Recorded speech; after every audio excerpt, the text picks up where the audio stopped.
யாராவது கழுதன் திட்டினா கவலைப்படாதீங்க. கர்த்தருடைய வார்த்தையை விட்டு விலகி ஓடுமானால், அப்ப கர்த்தர் விரும்புகிறது உங்களுடைய வாழ்க்கையிலே நடக்க வேண்டும் என்றால், ஒரு ட்ரெயின் மாத்திரம் தண்டவாளத்தை விட்டு இறங்கி ஓடினா என்னங்க ஆகும்? இன்னைக்கு ஆவியானவர் உங்களிடத்தில் பேச விரும்புகிறார். கர்த்தர் நம்மிடத்தில் எந்த எண்ணத்தை எதிர்பார்க்கிறார்? கர்த்தருடைய விருப்பம் உங்களுடைய வாழ்க்கையில் எப்ப நிறைவேறும் பிரதர்? அது ஆவிக்குரிய மாயையாய் போய்விடும் என்று சொல்கிறேன். ஞானத்தை போதிக்க விரும்புகிறார். இந்த நாளின் செய்தியின் தலைப்பு என்னவென்றால், கொண்டாட்டத்திலிருந்து அர்ப்பணிப்பு. பரிசுத்த வேதாகமத்தை திருப்பிக் கொள்வோம். யோவான் எழுதின சுவிசேஷம் 12ஆம் அதிகாரம் 12 16 வசனங்கள் வரைக்கும் இந்த குருத்துளை ஞாயிறு சத்தியங்கள் என்ன? Why Palm Sunday matters. இந்த குருத்தோலை ஞாயிற்றின் சத்தியங்கள் நம்முடைய வாழ்க்கை எப்படி மாற்றக்கூடியது? கர்த்தர் நம்மிடத்தில் எந்த எண்ணத்தை எதிர்பார்க்கிறார்? சபையாரே, நான் அடிக்கடியாய் சொல்லுகிறதை மறுபடியும் சொல்லுகிறேன். 2000 வருஷத்துக்கு முன்பாக அந்த குருத்தோலை ஞாயிறு, பாம் சண்டே, அந்த சம்பவத்துக்கும் நமக்கும் சம்பந்தமே இல்லை. அப்படிதானே? அன்றைக்கு நடந்த சம்பவத்துக்கும் நமக்கும் சம்பந்தம் இல்லை. ஆனால் அதில் இருக்கிற சத்தியங்களை நாம் அறிந்து கொள்ள வேண்டும் என்று கர்த்தர் விரும்புகிறார். நாம் ஏதோ ஒரு நாளுக்கு முக்கியத்துவம் தருகிறவர் அல்ல, ஏதோ ஒரு நாளுக்கு முக்கியத்துவம் தருகிறவர் அல்ல. ஆனால் ஒருவரும் சரித்திரத்தை மறுக்க முடியாது. இது சரித்திரம். This is history. Nobody can deny the history. Amen. அவர்களுக்கு அது சம்பவம், நமக்கு சத்தியம். ஆகவேதான் பரிசுத்த ஆவியானவர் இதை வேத வாக்கியங்களில் எழுதி வைத்திருக்கிறார். எடுத்து வாசிப்போம். யோவான் எழுதின சுவிசேஷம் 12ஆம் அதிகாரம் 12 16 வரைக்கும் நம்ம எல்லாரும் சேர்ந்து வாசிக்கலாம். மறுநாளிலே இயேசு எருசலேமுக்கு வருகிறார் என்று பண்டிகைக்கு வந்த திரளான ஜனங்கள் கேள்விப்பட்டு குருத்தோலைகளை பிடித்து கொண்டு அவருக்கு எதிர்கொண்டுபடி புறப்பட்டு, ஓசனா, கர்த்தருடைய நாமத்தினாலே வருகிற இஸ்ரவேலின் ராஜா சோத்தரிக்கப்பட்டவர் என்று ஆர்ப்பரித்தார்கள். அல்லாமலும், சீயோன் குமாரத்தியே, பயப்படாதே, உன் ராஜா கழுதை குட்டியின் மேல் ஏறி வருகிறார் என்று எழுதியிருக்கிற பிரகாரமாக ஏறி போனார். ஹல்லேலூயா. இவைகளை அவருடைய சீஷர்கள் துவக்கத்திலே அறியவில்லை.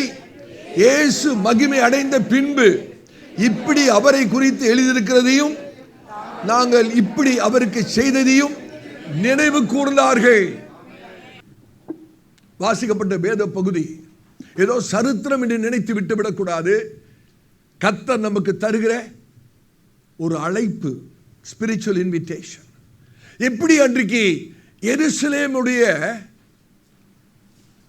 அந்த நகரத்தின் வாசல்கள், அந்த நகரத்தின் கதவுகள் ஆண்டவராய் இயேசுவுக்கு திறக்கப்பட்டதோ, அதே போல இன்றைக்கு நம்முடைய இருதயத்தின் வாசல்கள் ஆண்டவராய் இயேசுவுக்கு திறக்கப்பட வேண்டும். ஆமென். ஏதோ அன்றைக்கு மாத்திரம் ஆண்டவராய் இயேசுக்கு பின்பாக பின்தொடர்கிற வாழ்க்கை கிறிஸ்தவ வாழ்க்கை அல்ல. கடைசி பரியந்தம் ஆண்டவராய் இயேசுவை பின்பற்றுகிற வாழ்க்கை, அர்ப்பணிப்பின் மூலமாக கடைசி வரைக்கும் கீழ்ப்படிந்து வாழ்கிற ஒரு வாழ்க்கை. ஆமென். அன்னைக்கு அந்த ஜனங்கள் ஓசனா, இஸ்ரவேலின் ராஜா, ஆசீர்வதிக்கப்பட்டவர் என்று சொல்லி ஆண்டவராய் இயேசுவை புகழ்ந்தார்கள். ஓசானா இன் தி ஹையஸ்ட். அதோட அர்த்தம் என்ன தெரியுமா? ஆண்டவரே, இன்று எங்களை ரட்சியும். இதை நீங்களும் நானும் இன்னைக்கு சொல்ல வேண்டிய அவசியம் இல்லை. காரணம், நம்மளை ஏற்கனவே கர்த்தர் ரட்சித்து விட்டார். ஓசனா என்ற இன்னொரு அர்த்தம் என்னவென்றால், ஆண்டவரே, நீ ராஜாதி ராஜாவாக எனக்குள்ளாக இருந்து என்றென்றைக்கும் ஆளுகை செய்வீராக. கொஞ்சம் கற்பனை செய்து பாருங்க. அன்றைக்கு எருசலேமுடைய வீதி எப்படி இருந்திருக்குன்னு யோசிச்சு பாருங்க. பயங்கரமான சத்தம், திரள் கூட்ட ஜனம், பஸ்கா பண்டிகை ஆசரிக்கும்படியாக உலகம் எங்கும் இருக்கிற ஜனங்கள், யூதர்கள் அன்றைக்கு எருசலேமுக்குள்ளே வந்திருக்கிறார்கள். ஆனால் பரலோகம் சிலுவையை மையமாக வைத்து செயல்பட்டு கொண்டிருக்கிறது. நல்லா கவனிக்கணும். அன்றைக்கு அந்த ஜனங்கள் ஓசனா என்று சொல்லி சத்தமிட்டு ஆர்ப்பரித்ததுக்கான காரணம் என்ன? அவர்கள் ஆண்டவராகிய இயேசுவை ராஜாவாக முடிசூட்டி எப்படியாவது யூதர்களை அந்த ரோமானிய ஆளுகையிலிருந்து விடுதலையாக்க வேண்டும் என்பதற்காக ஆண்டவராகிய இயேசுவை ராஜாவாக முடிசூட்ட விரும்புகிறார்கள். ஆனால் ஆண்டவராகிய இயேசுவோ அரண்மனைக்கு நேராக அல்ல, கல்வாரி சிலுவைக்கு நேராக கடந்து போய் கொண்டிருக்கிறார். ஆமென். ஜனங்களுடைய நோக்கம் வேற, ஆண்டவராகிய இயேசுவோட நோக்கம் வேற. இன்னைக்கு நம்முடைய நோக்கமும் அவருடைய நோக்கமா மாறணும். ஹல்லேலூயா. அன்றைக்கு அந்த குருத்தோலை கையில பிடித்துக் கொண்டு அவர்கள் அசைவாட்டுகிறார்கள். வேவிங் த பாம் பிரான்ச்சஸ். குருத்தோலை என்று சொல்லும் போது ஜெயத்துக்கு அடையாளமாக இருக்கிறது. ஆனால் ஆண்டவராகிய இயேசுவுக்கு நல்லா தெரியும் அந்த ஜெயம் எப்படி வரும்னு கேட்டீங்கன்னா, தியாகத்தினாலும் பாடுகளினாலும் தான் அந்த ஜெயம் வரும் என்பதை ஆண்டவராகிய இயேசு அறிந்திருந்தார். ஆமென். குருத்தோலை நாய் என்று சொல்லும்போது ஆண்டவராகிய இயேசு இந்த உலகத்தில் அந்த கடைசி வாரம் அவர் செய்த ஊழியத்தின் கடைசி வாரத்தின் துவக்கம் தான் குருத்தோலை ஞாயிறு. நான் ஒரு கேள்வி கேட்க விரும்புகிறேன். பஸ்கா என்றால் என்ன அர்த்தம்? இங்கிலீஷில் பாஸ் ஓவர் என்று சொல்றோம், அப்படிதானே? பஸ்கா எதை அர்த்தப்படுத்துகிறது? பஸ்கா எதை அர்த்தப்படுத்துகிறது? எகிப்திலிருந்து விடுதலை, அப்படிதானே? இஸ்ரவேல் ஜனங்கள் எகிப்தில் இருந்த நாட்களிலே தேவனாகிய கர்த்தர் ஓங்கின புயத்தினாலே அற்புதங்களை அடையாளங்களை செய்து 10 வாதைகளை எகிப்தியர் மேல் கொண்டு வந்து கடைசியாக தலைச்சம் பிள்ளைகள் சங்கரிக்கப்பட வேண்டும் என்று வந்தபோது மோசேயை கொண்டு கர்த்தர் சொன்னார், இஸ்ரவேலுடைய ஒவ்வொரு நிலைக்கால்களிலும் வாசல்களிலும் பஸ்கா ஆட்டுக்குட்டியின் ரத்தம் பூசப்பட வேண்டும். ஒவ்வொரு இஸ்ரவேலுடைய நிலைக்கால்களில் கதவுகளிலும் பஸ்கா ஆட்டுக்குட்டியான ரத்தம், பஸ்கா ஆட்டுக்குட்டி ரத்தம் தெளிக்கப்பட வேண்டும். சங்கார தூதன் அந்த ரத்தத்தை பார்க்கும்போது, தெளிக்கப்பட்ட ரத்தத்தை பார்க்கும்போது அந்த சங்கார தூதன் கடந்து போவார். ஆங்கிலத்திலே pass over. When the angel of death saw the blood upon the lintel, upon the doorpost, the angel of the Lord shall pass over. அப்படியாக வந்ததுதான் வார்த்தை பாஸ் ஓவர். அதை தான் நாம் தமிழிலே பஸ்கா என்று சொல்லுவோம். எபிரேயத்திலே பெசாக் என்று சொல்வார்கள். பெசாக். அப்ப உலகத்தில் எங்கிருந்தும் எருசலேமுக்கு பஸ்கா பண்டிகை கொண்டாட வந்திருக்கிறார்கள். பஸ்கா பண்டிகை என்னது? கடந்த காலத்திலே அவர்கள் அனுபவித்த எகிப்தில் இருந்த விடுதலை, அதை நினைப்பூட்டத்தக்கதாக, அதை நினைத்து பஸ்கா பண்டிகையை ஆசரிக்கும்படியாக அந்த ஜனங்கள் எருசலேமிலே கூடியிருக்கிறார்கள். ஆனால் துக்ககரமான காரியம் என்ன தெரியுமா? கடந்த கால விடுதலையை கொண்டாடி கொண்டிருக்கிறார்கள். ஆனால் தங்களுடைய நிகழ்கால வாழ்க்கையிலே பாவத்திலிருந்தும் சத்துருடைய அடிமைத்தனத்திலிருந்தும் விடுதலையாக்குற விடுதலை நாயகன் அவருக்கு முன்பாக நின்று கொண்டிருக்கிறார். ஆனால் அவரை ஒருவரும் விளங்கிக் கொள்ளவில்லை. அன்றைக்கு இருந்ததான திரள் கூட்ட ஜனங்கள் ஒரு பெரிய எதிர்பார்ப்போடு கூட நின்று கொண்டிருக்கிறார்கள். அரசியல் ரீதியாக அவர்களுக்கு விடுதலை வேணும். ரோம ஆட்சி ஆளுகையில் இருந்து அவர்களுக்கு விடுதலை வேணும். இஸ்ரவேலுக்கு என்று ஒரு தனி தேசம் வேண்டும். அவருடைய தனிப்பட்ட வாழ்க்கையில் ஒரு அற்புதம் வேண்டும் என்று சொல்லி அவர்கள் எதிர்பார்த்து கொண்டிருக்கிறார்கள். ஆனால் அன்றைக்கு ஆண்டவராகிய இயேசு அவருடைய சரீர மீட்பை தருகிற ஒரு உலக ராஜாவாக அவர் வரவில்லை. அவருடைய ஆத்துமாவை மீட்கிற சர்வ வல்லமுள்ள மீட்பராக அன்றைக்கு ஆண்டவராகிய இயேசு அந்த இடத்துக்கு கடந்து வந்திருக்கிறார். ஆமென். The Lord Jesus Christ came not as a conquering general, but the Lord Jesus Christ came there as a redeemer of the soul. Amen. அருமையான சபையாரே, அந்த குருத்தோலை ஞாயிறு அன்று ஆண்டவராகிய இயேசு தன்னுடைய ராஜ்யத்தை வெளிப்படுத்துகிறார். தன்னுடைய ராஜ்யம் வித்தியாசமான விதத்திலே செயல்படுகிறது என்பதை விளங்கச் செய்யும்படியாக அன்றைக்கு ஆண்டவராகிய இயேசு எருசலேமுக்கு வருகிறார். The Lord Jesus Christ revealed that this kingdom operates differently. இந்த உலக ராஜ்யத்தின் செயல்முறைகள் வேற, தேவனுடைய ராஜ்யத்தின் செயல்முறைகள் வேற. ஆமென். தேவ ராஜ்யம் என்று சொல்லும்போது வெளிப்பிரகாரமான விடுதலை அப்புறம், முதலாவது உள்ளான விடுதலை. First of all internal deliverance and then external deliverance. தேவனுடைய ராஜ்யம் என்று சொல்லும்போது முதலாவது ஆவிக்குரிய காரியங்கள், அதற்கு பிறகுதான் இயற்கையான காரியங்கள். ஆமென். அன்னைக்கு யோசிச்சு பாருங்க, அந்த ஏராளமான ஜனங்கள் வெளியரங்கமாக ஆண்டவராகிய இயேசுவை மேன்மைப்படுத்துகிறார்கள். ஆனால் வெகு சிலர் மாத்திரமே உள்ளத்திலே ஆண்டவராகிய இயேசுவை பின்பற்றுகிறார்கள். இன்னைக்கு அநேகர் ஆண்டவராகிய இயேசுவை வெளியரங்கமாக அங்கீகரிக்கிறவர்கள் உண்டு. ஆனால் சிலர் மாத்திரம்தான் இருதயத்தின் அளவிலே அவரை ஏற்றுக்கொள்கிறவர்கள். ஆமென். அன்றைக்கு அந்த பெருங்கூட்டம் என்னத்தை எதிர்பார்த்தது என்றால், ஒரு அரசியல் ரீதியான மேசியா, மோசே போல. எப்படி மோசே பார்வோனையும் அவருடைய சேனையும் முறியடித்தது போல அவர்கள் ஆண்டவராகிய இயேசுவை ஒரு அரசியல் ரீதியான ஒரு மேசியாவாக, ரோம ஆளுகையிலிருந்து எப்படி மோசே பார்வோனுடைய ஆளுகையிலிருந்து இஸ்ரவேல் ஜனங்களை மீட்டது போல இவரும் வந்து ரோம ஆளுகையிலிருந்து எங்களை விடுதலை ஆக்க வேண்டும் என்று சொல்லி ஒரு அரசியல் மேசியாவாக ஆண்டவராகிய இயேசுவை பார்க்கிறார்கள். ஆனால் ஆண்டவராகிய இயேசுவோ ஒரு ஆவிக்குரிய மீட்பராக,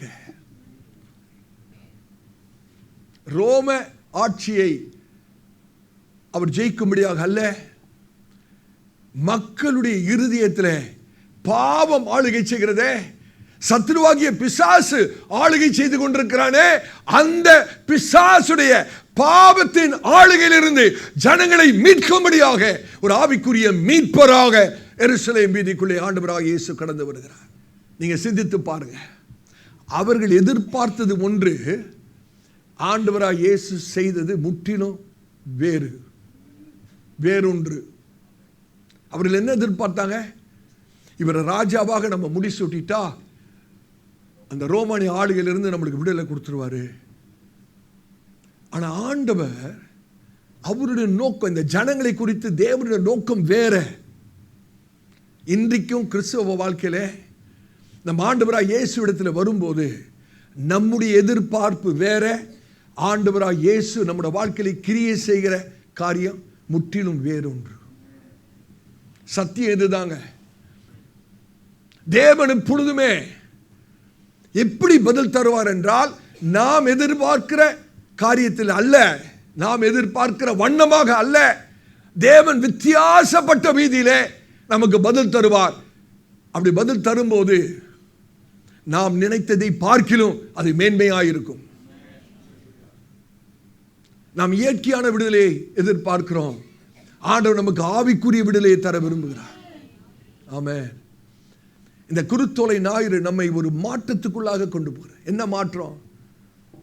தற்காலிகமாக நிரந்தரமற்ற ரீதியிலே ஆண்டவராகிய இயேசுவை கொண்டாடுகிறதிலிருந்து நிரந்தரமாக நம்முடைய வாழ்க்கையை அர்ப்பணிக்கிற ஒரு அர்ப்பணிப்புக்குள்ளாக கர்த்தர் நம்மை கொண்டு போக விரும்புகிறார். ஆமென். இந்த குருத்தோலை ஞாயிறு ஆண்டவராகிய இயேசுவுடைய வருகையை கொண்டாடுகிறது அல்ல, அவர் நமக்கு கொடுத்த அழைப்புக்கு நம்மை அர்ப்பணிக்கிறதாகும். சபையாரே, அந்த குருத்தோலையை கையில் பிடிச்சுக்கிட்டு ஆட்டுறது ரொம்ப லேசுங்க. ஆனால் சிலுவையை சுமக்கிறது லேசான காரியம் அல்ல. இன்னைக்கு ஒரு 5 காரியங்களை நான் உங்களோடு கூட பகிர்ந்து கொள்ள முடியாது கர்த்தர் அழைக்கப்படுகிறேன். முதலாவது என்னது? ராஜாவை குறித்ததானே அறிவிப்பு. இரண்டாவது ஜனக்கூட்டத்தின் துதி, ராஜாவின் தோரணை. நான்காவது வேத வாக்கியத்தின் தீர்க்க தரிசனம். ஐந்தாவது சீஷர்களின் கண்ணோட்டம். பரிசுத்த ஆவியானவர் நம்மோடு கூட பேசுவாராக. முதலாவது ராஜாவை குறித்ததான அறிவு, the proclamation of the king. எடுத்துக்கொள்ளுங்கள் நம்முடைய திறவுக்குள் வேத பகுதி யோவான் 12ஆம் அதிகாரம் 12வது வசனத்தை வாசிங்க. கூர்ந்து கவனிங்கள். இது ஒரு தீர்க்க தரிசனமான செய்தி. கர்த்தர் உங்களோடு கூட தனிப்பட்ட ரீதியிலே இடைப்பட்டு பேச விரும்புகிறார். யோவான் 12ஆம் அதிகாரம் 12வது வசனத்தை வாசிங்க. மறுநாளிலே இயேசு எருசலேமுக்கு வருகிறார் என்று பண்டிகைக்கு வந்த திரளான ஜனங்கள் கேள்விப்பட்டு, அந்த வார்த்தையை கோடிட்டுக் கொள்ளுங்கள், கேள்விப்பட்டு. அடுத்தது குருத்தோலைகளை பிடித்துக்கொண்டு அவருக்கு எதிர்கொண்டு போகும்படி புறப்பட்டு ஓசன்னா கர்த்தருடைய நாமத்தினாலே வருகிற இஸ்ரவேலின் ராஜா சோத்திரிக்கப்பட்டவர் என்று ஆர்ப்பரித்தார்கள். ஆமென். மறுநாளிலே இயேசு எருசலேமுக்கு வருகிறார் என்று பண்டிகைக்கு வந்த திரளான ஜனங்கள் கேள்விப்பட்டு. சிந்தித்து பார்க்கணும். அன்றைக்கு ஆண்டவராய் இயேசு எருசலேம் வீதிக்குள்ள வரும்போது எல்லாருடைய கண்கள், திரள் கூட்டமான ஜனங்கள். வேத பண்டிதர்கள் சொல்றாங்க ஏறக்குறைய 10 லட்சம் ஜனம் இருந்திருக்குமா அன்னைக்கு. Bible scholars, they say at least there should have been 10 lakhs people. அன்னைக்கு எருசலேம்ல எப்படி அந்த ஜனக்கூட்டத்தை கற்பனை பண்ணியே பார்க்க முடியல. அத்தனை பேருடைய கண்களும் ஆண்டவராய் இயேசு மீது தான் இருக்கிறது. அன்றைக்கு அந்த ஜனக்கூட்டம் சேர்ந்ததற்கான நோக்கம் என்ன தெரியுமா? அவர்கள் கேள்விப்பட்டு. அன்றைக்கு அவர்கள் எல்லாரும் ஓசனா இஸ்ரவேலின் ராஜா ஆசீர்வதிக்கப்பட்டவர் என்று சொல்லி அவர்கள் ஆண்டவராய் இயேசுவை புகழ்ந்தார்கள். ஆனா புரிதல் இல்லை. இன்னைக்கு அநேகருடைய கிறிஸ்துவ அனுபவம் அப்படிதான் இருக்கு. ஆண்டவராய் இயேசுவை சில பேர் புகழ்வாங்க, ஆனா என்ன இல்லை, அவரை குறித்ததான சரியான புரிதல் இல்லை. எல்லாரும் அன்றைக்கு ஆண்டவராய் இயேசுவை கனப்படுத்தினார்கள், அங்கீகாரம் பண்ணினார்கள். ஆனா எல்லாரும் ஆண்டவராய் இயேசுவை ஏற்றுக்கொள்ளவில்லை. அங்கீகாரம் வேற, ஏற்றுக்கொள்ளுகிறது வேற. அன்னைக்கு அநேகர் கேள்விப்பட்டு வந்ததுக்கு காரணம் என்ன தெரியுமா? ஆண்டவராய் இயேசு செய்த அற்புதங்கள். நிறைய காரியத்தை ஆண்டவரை பற்றி கேள்விப்படுகிறாங்க. ஆண்டவர் இயேசு செய்த அற்புதங்களை குறித்து கேள்விப்பட்டவர்கள் அன்றைக்கு திரளான ஜனக்கூட்டம் வந்திருக்கிறாங்க. அவங்க வந்தது தன்னுடைய வாழ்க்கையை அர்ப்பணிப்பதற்காக அல்ல. ஆண்டவர் ஏதாவது எனக்கு செய்வாரா, அநேக காரியங்களை செய்வார்னு கேள்விப்பட்டிருக்கிறோம், இப்ப எனக்கு ஏதாவது செய்வாரா, அந்த நோக்கத்தில் தான். நீங்க யோவான் 6ஆம் அதிகாரத்தை போய் வீட்டில் வாசித்து பாருங்க. அநேகர் ஆண்டவராய் இயேசுவை பின்பற்றினார்கள். எதற்கு தெரியுமா? அப்பத்துக்காக, சத்தியத்துக்காக அல்ல. இன்றைக்கும் கிறிஸ்தவத்திலே ஆசீர்வாதத்துக்காக ஆண்டவரை பின்பற்றுகிற அநேகர், விடுதலைக்காக ஆண்டவர் இயேசுவை பின்பற்றுகிற அநேகர், சுகத்துக்காக ஆண்டவராய் இயேசுவை பின்பற்ற அநேகர். அதற்கால சகோதரனே, நம்முடைய வாழ்க்கையை அர்ப்பணிக்கும்படியாக உடனே ஆண்டவராய் இயேசு திரும்பி தன்னுடைய சீஷர்களை பார்த்து கேட்கிறார், நீங்களும் என்னை விட்டு போய் விடுவீர்களோ? அவங்க என்ன சொன்னாங்க? யார் இடத்துல போகிறது ஆண்டவரே? உம்மிடத்துல ஜீவ வார்த்தைகள் உண்டே, நித்திய ஜீவ வார்த்தைகள் உண்டே. அப்ப அந்த சிறு கூட்டம் சத்தியத்துக்காக தான் ஆண்டவராக இயேசுவை ஏராளமான கூட்டம் ஆசீர்வாதத்துக்காக பின்பற்றினார்கள். ஆனால் ஒரு சிறு கூட்டம் சத்தியத்துக்காக பின்பற்றுகிறார்கள். கர்த்தருடைய நாம மகிமைக்காக சொல்கிறேன். இந்த சபையின் போதகராக, ஊழியக்காரனாக, இந்த சபைக்காக ஜெபிக்கிற ஜெபங்களிலே ஒரு ஜெபம், ஆண்டவரே இந்த சபைக்கு வருகிற ஜனங்கள், உம்முடைய ஜனங்கள், உம்முடைய பிள்ளைகள் ஆசீர்வாதத்துக்காக வரக்கூடாது, சத்தியத்துக்காக வரணும். சத்தியத்துக்காக வரணும். தாழ்மையாய் சொல்கிறேன், சத்தியத்துக்காக வந்தா ஆசீர்வாதம் தானா வரும். சத்தியத்துக்காக வந்தா விடுதலை தானாக நடக்கும். சத்தியத்துக்கு வந்தா சுகம் தானாக நடக்கும். ஹல்லேலூயா. யோசிச்சு பாருங்களேன், ஒரு பெரிய முக்கியஸ்தர், ஒரு செலிபிரிட்டி ஒரு இடத்துக்கு வந்தா அந்த இடத்துல பெரிய ஜன கூட்டம் திரண்டுரும், அப்படிதானே? ஒரு பிரபலமான ஒரு ஆளு ஒரு இடத்துக்கு வந்த உடனே அந்த இடத்துல பெரிய கூட்டம் சேர்ந்துரும். ஆனா அந்த கூட்டத்தில் எல்லாருக்கும் தனிப்பட்ட ரீதியாக அந்த பிரபலமானவரை தெரியாது, அப்படிதானே? அந்த பெரிய கூட்டத்தில் சிலர் மாத்திரம்தான் அந்த பிரபலமானவருடைய உறவு இருக்கும். இதுதாங்க உண்மை. அன்றைக்கு ஆண்டவராய் இயேசு எருசலேமுக்குள்ள வந்தபோது திரளான ஜன கூட்டம், ஆனா எல்லாருக்கும் ஆண்டவரோடு கூட உறவு இல்லை, சிலருக்கு மாத்திரம்தான். ஆமென். நான் ஒரு காரியத்தை சொல்ல விரும்புகிறேன், இதை எழுதி வைத்துக் கொள்ளுங்கள். Public excitement about Christ does not guarantee personal experience with Christ. இன்னைக்கு அநேகர் வெளியரங்கமாக ஆண்டவராய் இயேசுவை குறித்து பரவசம் அடைகிறவர்கள் உண்டு. ஆனால் அந்த பரவசம் அடைகிறவர் எல்லாருக்கும் ஆண்டவராய் இயேசுவோடு தனிப்பட்ட அனுபவம் இருக்குதா அப்படின்னு கேட்டால் இருக்காது. பரவசம் அடைகிறது வேற, ஆண்டவராய் இயேசுவோடு கூட தனிப்பட்ட அனுபவம் வைக்கிறது வேற. ஆமென். நீ கர்த்தருடைய ஊழியக்காரனாய் சொல்கிறேன், இன்னைக்கு நம்முடைய சபையை கர்த்தர் மாற்றுகிறார். எப்படி தெரியுமா? ஏதோ ஒரு கூட்டத்தோடு கூட்டமா இருக்கிற கிறிஸ்தவம் அல்ல, தேவனோடு உடன்படிக்கை பண்ணப்பட்ட கிறிஸ்தவம். கூட்டத்தில் நானும் ஒரு ஆளுன்னு சொல்லக்கூடிய அப்படிப்பட்ட கிறிஸ்தவ வாழ்க்கை அல்ல, தனிப்பட்ட ரீதியிலே நான் தேவனோடு கூட உடன்படிக்கை பண்ணியிருக்கிறேன். ஹல்லேலூயா. இன்னைக்கு ஒரு நிமிஷம் நம்மளையே கொஞ்சம் ஆராய்ந்து நம்முடைய நோக்கத்தை ஆராய்ந்து பார்க்கணும். நான் ஆண்டவராக இயேசுவை பின்பற்றுவதற்கான நோக்கம் என்ன? ஆண்டவராக இயேசுவை நான் பின்பற்றுகிற நோக்கம் ஏதோ ஒரு ஆசீர்வாதமா அல்லது என்னுடைய ஜீவிய மாற்றமா? ஆமென். அன்னைக்கு அந்த ஜனங்கள் எருசலேம் கூடி வந்தா எப்படி கூடி வந்தாங்க தெரியுமா? கேள்விப்பட்டு. வெறும் கேள்விப்பட்டவர்களாக அல்ல, அவருக்கு சொந்தமானவர்களாக. ஹல்லேலூயா. நல்ல யோசிச்சு பாருங்க. வேதம் ஆவியானவர் அழகாக எழுதி வைத்திருக்கிறார். அவர்கள் ஆண்டவராய் இயேசு எருசலேமுக்குள்ளே வருகிறார் என்று கேள்விப்பட்டு. ஆமென். அவங்க வந்ததுக்கான நோக்கம் இன்ஃபர்மேஷன் கிடைச்சது.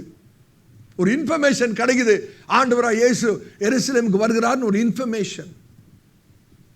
அந்த இன்ஃபர்மேஷன் கிடைச்ச உடனே, அந்த தகவல் கிடைச்ச உடனே அந்த ஜனங்கள் திரள் கூட்டமாக அந்த இடத்துக்கு வருகிறார்கள். அப்ப அவர்கள் வந்த நோக்கம் கேள்விப்பட்டதனால, விசுவாசத்தினால் அல்ல. விசுவாசித்து வரவில்லை, கேள்விப்பட்டு வந்தார்கள். கேள்விப்படுகிறது, நல்ல கவனிங்க. நம்ம ஒரு காரியத்தை கேள்விப்படுறோம்னா இட் வில் கிரியேட் கியூரியாசிட்டி. ஒரு ஆர்வத்தை தான் தூண்டி எழுப்பும். ஒரு காரியத்தை கேள்விப்பட்டோன்னே ஒரு ஆர்வம், பார்க்கணும்னு ஒரு ஆர்வம். ஆனா அதுல அர்ப்பணிப்பு வராது. எங்கே விசுவாசம் வருகிறதோ அங்கதான் அர்ப்பணிப்பு வரும். Hearing will lead to curiosity, not commitment. It is faith that produces commitment. நம்முடைய விசுவாசம் தான் நம்மை அர்ப்பணிப்புக்குள்ளாக நடத்தும். இன்னைக்கு தாழ்மையோடு சொல்கிறேன், இன்னைக்கு நாம் வாழ்ந்து கொண்டிருக்கிற இந்த சந்ததி, இன்னைக்கு நாம் வாழ்ந்து கொண்டிருக்கிற நாட்கள் எங்க பார்த்தாலும் தகவல் நிறைந்திருக்கிறது, அப்படிதானே? நீங்க எதை குறித்து வேணாலும் அறிந்து கொள்ளலாம். ஊடகத்தில் எதை வேணாலும், எந்த சப்ஜெக்ட் உங்களுக்கு வேணும்னாலும் கூகுள் பண்ணலாம், அல்ல ஏஐ யூஸ் பண்ணலாம். எல்லாவற்றையும் அறிந்து கொள்கிற ஒரு உலகத்திலே தான் நாம் வாழ்ந்து கொண்டிருக்கிறோம். We are living in a generation flooded with informations. ஆனா இன்னைக்கு கர்த்தருடைய ஊழியக்காரனா சொல்றேன், கவனிங்க. நம்முடைய வாழ்க்கை மாற்றம் இருக்கிறதே, அந்த வாழ்க்கை மாற்றம் நமக்கு கிடைக்கிற தகவலினாலே நம்முடைய வாழ்க்கை மாறாது. நாம் தேவனோடுக்குள்ள இருக்கிற உறவின் நிமித்தம் தான் வாழ்க்கை மாறும். ஒரு தகவல் கிடைக்கிறதுனாலே வாழ்க்கை மாறாது. ஒரு அந்யோன்யமான உறவின் நிமித்தம் தான் நம்முடைய வாழ்க்கை மாறும். ஏதோ நம்ம ஆண்டவராய் இயேசுவை பற்றி கேட்கிறதுனால அல்ல சகோதரனே, ஆண்டவராய் இயேசுவை தனிப்பட்ட ரீதியிலே அவரோடு கூட பழகிறதுனாலே நம்முடைய வாழ்க்கை மாறுகிறது. ஆமென். ரெகக்னிஷன் இஸ் நாட் ரிசப்ஷன் என்று சொல்வார்கள். ஏதோ ஒரு காரியத்தை நம்ம அறிகிறதுனால அதை நாம் பெற்றுக்கொண்டோம் என்ற அர்த்தம் அல்ல. இன்னைக்கு அநேக உலகத்திலே அநேகர் ஆண்டவராய் இயேசுவை பாராட்டலாம். வெளியரங்கத்திலே இன்னைக்கு அநேகர் வெளியரங்கமாக ஆண்டவராய் இயேசுவை புகழலாம். ஆனால் அந்தரங்கத்திலே ஆண்டவராய் இயேசுவை எதிர்த்து கொண்டே இருப்பார்கள். அவருடைய வார்த்தை எதிர்த்து கொண்டிருப்பார்கள், சத்தியத்தை எதிர்த்து கொண்டிருப்பார்கள், பரிசுத்தத்தை எதிர்த்து கொண்டிருப்பாங்க. ஆனால் வெளியரங்கமாக ஆண்டவராக இயேசுவை புகழ்ந்து பாராட்டுவாங்க. வெளியரங்கமாக ஆண்டவராக இயேசு நல்லவர், அவர் வல்லவர், எனக்கு நிறைய அற்புதங்களை செய்திருக்கிறார் எல்லாம் சொல்லுவாங்க. ஆனால் அந்தரங்க வாழ்க்கையில் இருதயத்தில் சத்தியத்துக்கு கீழ்ப்படியவே மாட்டாங்க, ஞானஸ்தானத்துக்கு கீழ்ப்படியவே மாட்டாங்க. நான் தாழ்மையாக சொல்கிறேன், நீங்கள் வேதத்தின் அத்தாட்சியோடு சொல்லுகிறேன், வேதத்தின் அடிப்படையான அந்த முழுக்க ஞானஸ்தானம் எடுக்காவிட்டால் நீங்கள் தேவனோடு கூட உடன்படிக்கை பண்ணாதவர்கள் என்று அர்த்தம். நான் சொல்றது விளங்குன்னு நினைக்கிறேன். வெளியரங்கமாக நான் ஆண்டோட பிள்ளை, நான் கிறிஸ்தவன், நான் ஆண்டவராக இயேசுவை ஏற்றுக்கொண்டேன், ஆனால் உள்ளத்தில் சத்தியத்தை எதிர்த்துக்கிட்டே இருப்பாங்க. ஞானஸ்தான சத்தியமா நான் எடுக்க மாட்டேன், பரிசுத்தமா எனக்கு வேண்டாம், இதை விடணுமா எனக்கு வேண்டாம். Public recognition but private rejection. இதுதான் அன்னைக்கு நடந்த சம்பவம். ஆமென். பரிசுத்த வேதாகமத்தில் இதே பஸ்கா பண்டிகை போது அநேகர் ஆண்டவராய் இயேசுவை விசுவாசித்தார்கள். ஆனால் அப்படி விசுவாசித்த அநேகரை ஆண்டவராய் இயேசு நம்பவில்லை. காரணம், அவருடைய இருதயத்தை கர்த்தர் அறிந்திருந்தார். இன்றைக்கு தாழ்மையாக சொல்கிறேன், நான் ஆண்டவராய் இயேசுவை நம்புகிறேன், விசுவாசிக்கிறேன்லாம் சொல்லலாம் சகோதரனே சகோதரியே. ஆனால் ஆண்டவராய் இயேசு உங்களுடைய இருதயத்தை பார்க்கிறவர், அந்தரங்கத்தை பார்க்கிறவர், உங்களுடைய நினைவுகளை ஆராய்ந்து பார்க்கிறவர். ஒரு வேத பகுதியை காண்பிக்கிட்டா பரிசுத்த வேதாகமத்தை திருப்புங்க. யோவான் எழுதின சுவிசேஷம் 2ஆம் அதிகாரம் 23 25 வரைக்கும் வாசிங்க. யோவான் எழுதின சுவிசேஷம், Gospel according to St. John chapter 2, reading from verse 23. யோவான் 2ஆம் அதிகாரம் 23 25 வரைக்கும் வாசிங்க. பஸ்கா பண்டிகையிலே அவர் எருசலேமில் இருக்கையில் அவர் செய்த அற்புதங்களை அநேகர் கண்டு அவருடைய நாமத்தில் விசுவாசம் வைத்தார்கள். மறுபடியும் அந்த வசனத்தை வாசிங்க. பஸ்கா பண்டிகையிலே அவர் எருசலேமில் இருக்கையில் அவர் செய்த அற்புதங்களை அநேகர் கண்டு அவருடைய நாமத்தில் விசுவாசம் வைத்தார்கள்.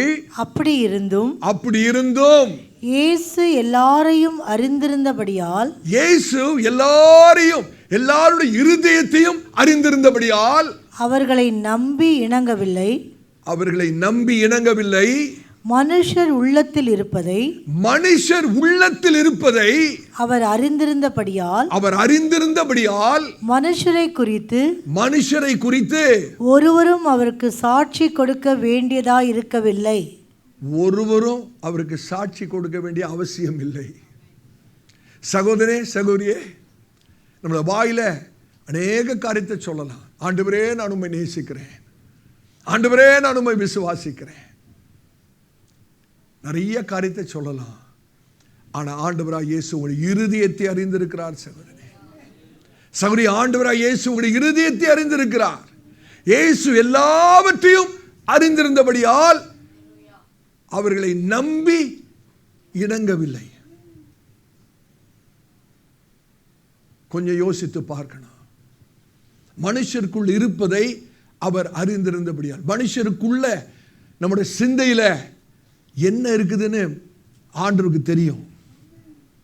மனுஷரை குறித்து ஒருவரும் அவருக்கு சாட்சி கொடுக்க வேண்டிய அவசியம் இல்லை. ஒவ்வொருவரையும் குறித்து அவர் அறிந்திருக்கிறார். நம்முடைய அந்தரங்களை அறிந்திருக்கிறார். 4 செவருக்குள்ள நம்ம என்ன செய்கிறோம் என்பதை ஆண்டவர் அறிந்திருக்கிறார். ராக்காலங்களிலே நாம் எதை யோசித்துக் கொண்டிருக்கிறோம், நம்முடைய சிந்தை எப்படி இருக்கிறது, நம்முடைய எண்ணங்கள் எப்படி இருக்கிறது என்பதை ஒருவரும் அறியாமல் இருக்கலாம். ஆண்டவராய் இயேசு அதை அறிந்திருக்கிறார். Nothing is unknown to God. Everything is transparent before the Lord. Amen. சிந்தித்து பாருங்க. இந்த ஒரு வாக்கியத்தை நீங்கள் எழுதி வைத்துக் கொள்ளுங்கள். Exposure to Christ without surrender to Christ produces spiritual illusion. ஆண்டவராய் இயேசுவை கேள்விப்பட்டிருந்தோம், ஒவ்வொரு நாளும் ஞாயிற்றுக்கிழமை வந்து அவரை குறித்து கேட்டோம். என்னுடைய வாழ்க்கையை நான் அவருக்கு அர்ப்பணிக்காத பட்சத்தில், அவருடைய சத்தியத்துக்கு கீழ்ப்படியாத பட்சத்தில் நான் ஆவிக்குரிய மாயையில் இருக்கிறேன். I am living in spiritual vanity. அருமையான தேவ பிள்ளையே, கர்த்தர் இன்னைக்கு நம்மோடு கூட பேசிக் கொண்டிருக்கிறார். நான் ஆவியிலே உணர்ந்து பேசுகிறேன். ஆண்டவர் மேலோட்டமான கிறிஸ்தவத்தை அவர் உடைக்க விரும்புகிறார். ஏதோ பேருக்கு கிறிஸ்தவம் அல்ல, ஏதோ கிறிஸ்தவ குடும்பத்திலே பிறந்ததுனால கிறிஸ்தவன் அல்ல, கிறிஸ்தவ பெயர் இருக்கிறதுனால கிறிஸ்தவம் அல்ல. Who is a Christian? One who has Christ inside of him. யார் கிறிஸ்தவங்க? கிறிஸ்து உள்ள இருக்கணும் பிரதர். அடிக்கடியா சொல்றத மறுபடியும் சொல்றேன். ஏதோ ஒரு எலி பிரிட்டானியா பிஸ்கட் டின்னுக்குள்ள குட்டி போட்டதுனால அந்த குட்டியெல்லாம் பிஸ்கட் ஆயிராது. இன்னைக்கு அந்த மேலோட்டமான கிறிஸ்தவத்தை ஆண்டவராய் இயேசு அழிக்க விரும்புகிறார். அதற்கு பதிலாக அவரை குறித்து அறிந்து கொள்கிறது அல்ல, நான் அவரால் அறியப்பட வேண்டும் என்ற நிலைமைக்கு கர்த்தர் நம்மை கொண்டு போக விரும்புகிறார். ஆண்டவர் ஒரு சந்ததியை எழுப்ப என்ன தெரியுமா? அவரை குறித்து அறிகிற அறிவு மாத்திரமல்ல, அவர் என்னை அறிய வேண்டும். He must know me. இன்னைக்கு எத்தனை பேரை பார்த்து ஆண்டவர் சொல்ல முடியும், மகனே நான் உன்னை அறிந்திருக்கிறேன், மகளே நான் உன்னை அறிந்திருக்கிறேன், நீ என்னுடையவள், நீ என்னுடையவன். எத்தனை பேரை பார்த்து ஆண்டவர் சொல்ல முடியும்? யோசிச்சு பாருங்க. ஆமென். Shift from spectator spirituality to surrendered sonship. ஆமென்.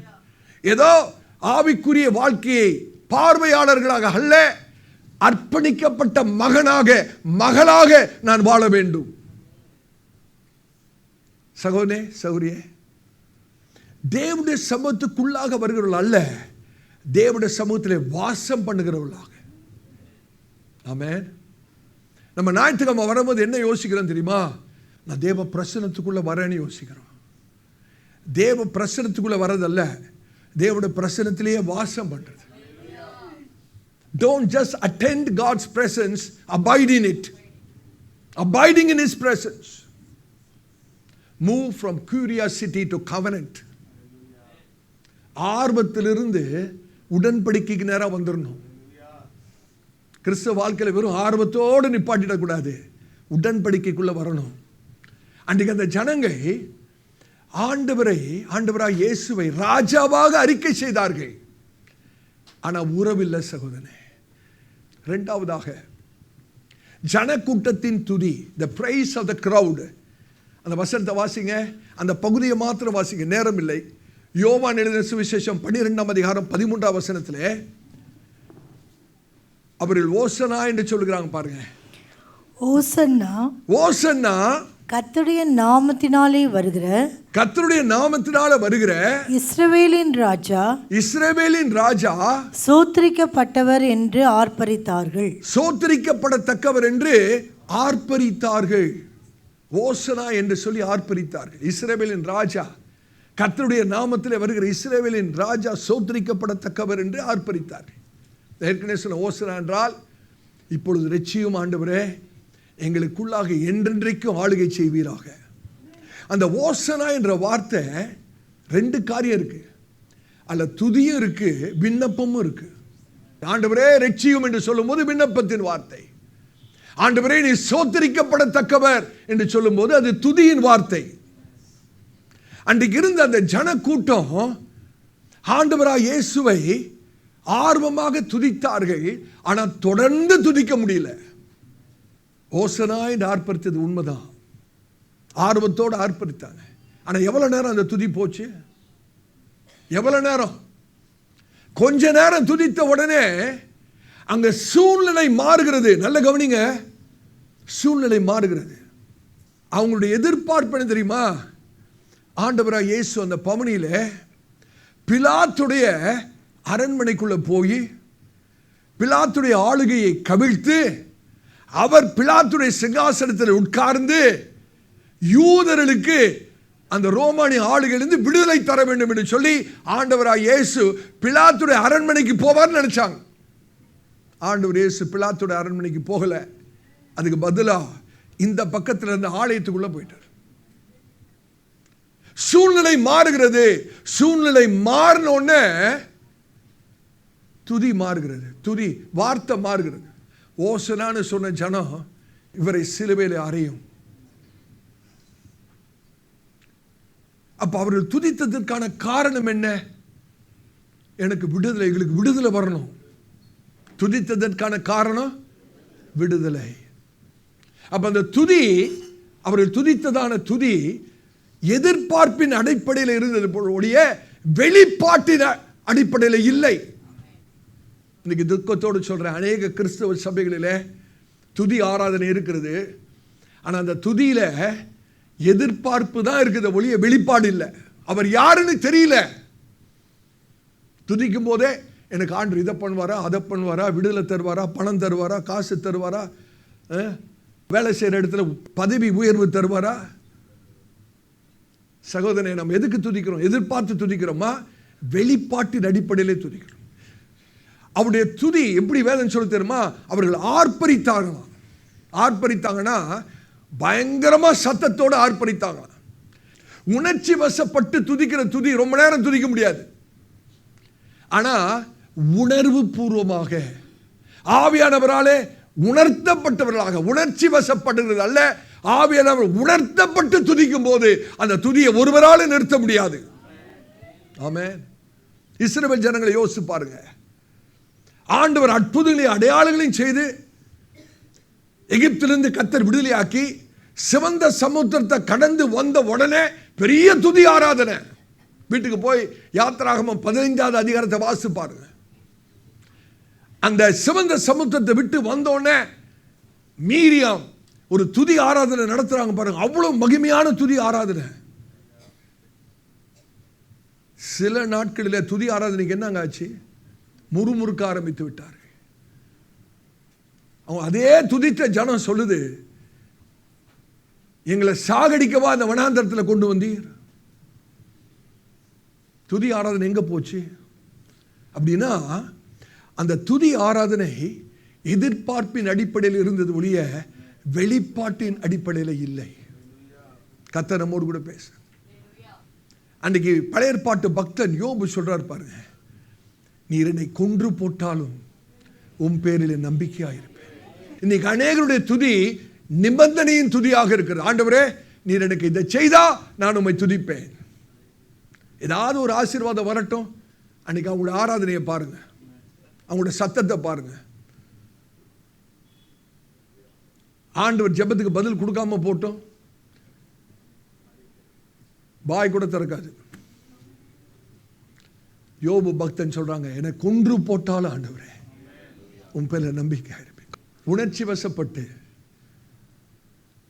அர்ப்பணிப்பு இல்லாம துதிக்கிற துதி நிலைச்சு நிற்காது. கொஞ்ச நாள்லயே ஆண்டவரை இயேசுவை மறுதளிச்சிரும். ஒரு காரியத்தை எதிர்பார்த்து துதிக்கிறோம் பாருங்க, கர்த்தர் எனக்கு இதை செய்வார், கர்த்தர் எனக்கு விடுதலை தருவார், சுகத்தை தருவார்னு எதிர்பார்த்து துதிக்கிற துதி ஒரு பிரச்சனை வந்தோடனே துதியே இல்லாம போயிடும். இதுதாங்க அன்னைக்கு நடந்தது. எருசலேம் வீதியில எல்லாரும் ஆர்ப்பரிக்க ஓசனான்னு சொல்லி கொஞ்ச நேரம் ஆர்ப்பரிப்பு போச்சு. ஆண்டவர் திசையை மாத்தினாரு பாருங்க, துதியெல்லாம் அங்க ஒண்ணு இல்லாம போயிடுச்சு. ஆமென். நீங்க எத்தனை பேர் சொல்ல முடியும், ஆண்டவரே நீர் எந்த திசையில திரும்பினாலும் என்னோட துதி நிற்காது? ஆமென். ஹல்லேலூயா. கர்த்தருடைய பரிசுத்த நாமத்துக்கு ஸ்தோத்திரம். அந்த பிள்ளைகள், ஆலயத்தில் இருந்த பிள்ளைகள், அற்புதமான காரியங்களை பார்த்தது யாரு? பிரதான ஆசாரியரும் வேத பாரகரும். அற்புதமான காரியத்தெல்லாம் பார்த்தான். ஆனா ஒரு வார்த்தை, துதியின் வார்த்தை வந்துச்சா? வரல.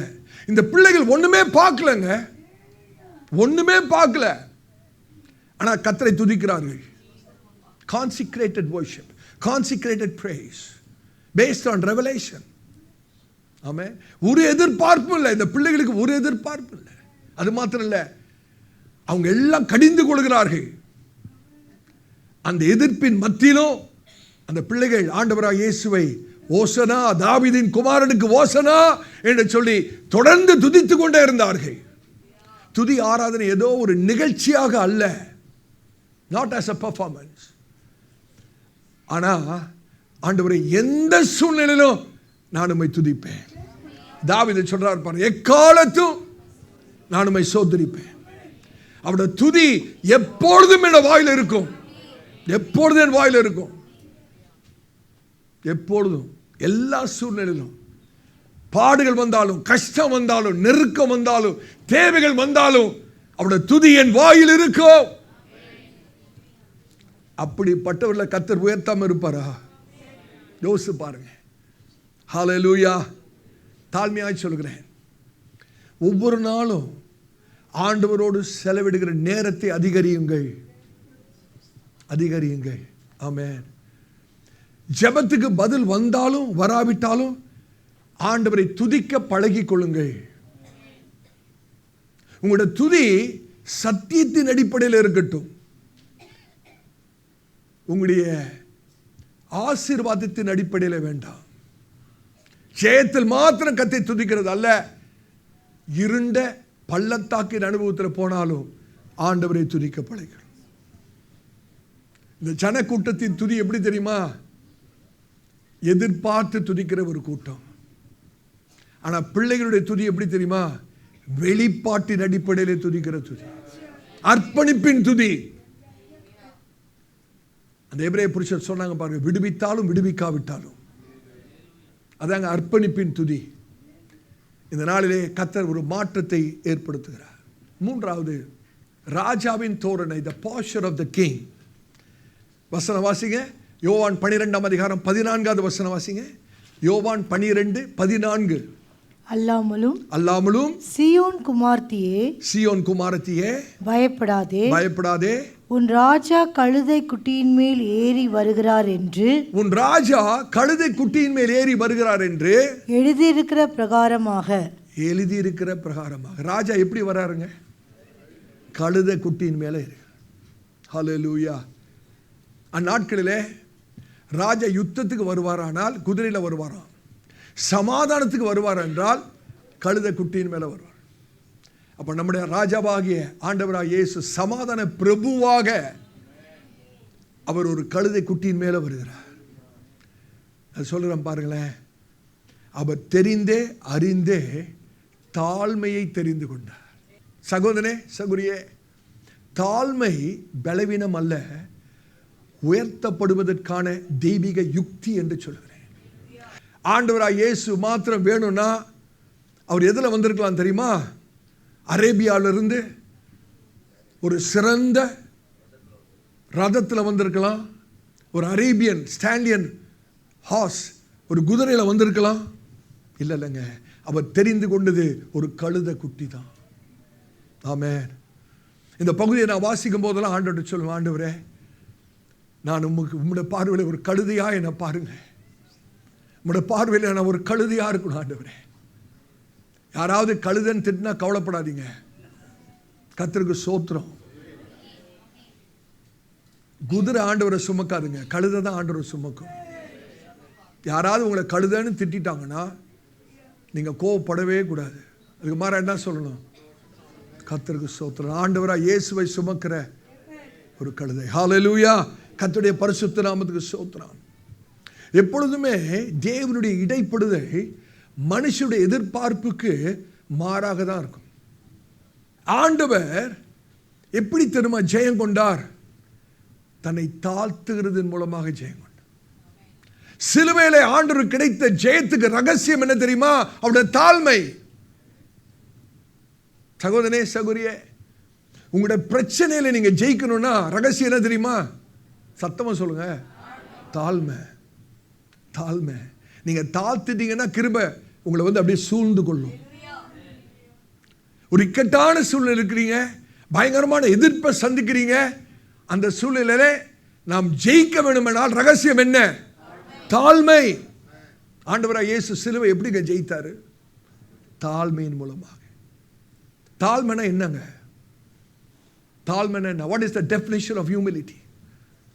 நம்ம நினைக்கிறோம் தாழ்மைனா நான் என்னையே உண்டு இல்லைன்னு நினைக்கணும், அதான் தாழ்மை. உங்களை குறைவா மதிப்பிடுகிறது தாழ்மை அல்ல. உங்களையே குறைவாக மதிப்பிடுகிறது தாழ்மை அல்ல. தாழ்மை என்பது நான் எப்படி இருந்தாலும் சரி, எப்படி என்னுடைய தோற்றம் எப்படி இருந்தாலும் சரி, தேவனுடைய சித்தத்தோடு என்னை இணைத்துக் கொள்கிறேன் பாருங்க, அதுதாங்க தாழ்மை. என்னோட சரீர தோற்றம் எப்படி இருந்தாலும் என்னை தேவனுடைய சித்தத்துக்கு என்னை இணைத்து விடுகிறேன் பாருங்க, அதுதான் உண்மையான தாழ்மை. தாவீது அந்த போர் ஆயுதங்களை வைத்து கோலியாத்தை ஜெயிக்கலங்க, வெறும் கவன்கள் தான். வீட்டுக்கு போய் பிலிப்பியர் 2ஆம் அதிகாரத்தை வாசித்து பாருங்க. பிலிப்பியர் 2ஆம் அதிகாரம். ஆண்டவராக இயேசு தன்னை மரண பரியந்தம் தாழ்த்தி இருக்கா? யோசிச்சு பாருங்க. சர்வ வல்லமையுள்ள தேவன், அண்ட சராசரங்களை படைத்தவர், உங்களை என்னை சிருஷ்டித்தவர், வானத்தையும் பூமியும் உடையவர், மரண பரியந்தம் தன்னை தாழ்த்தி, மரண பரியந்தம் தன்னை தாழ்த்தி.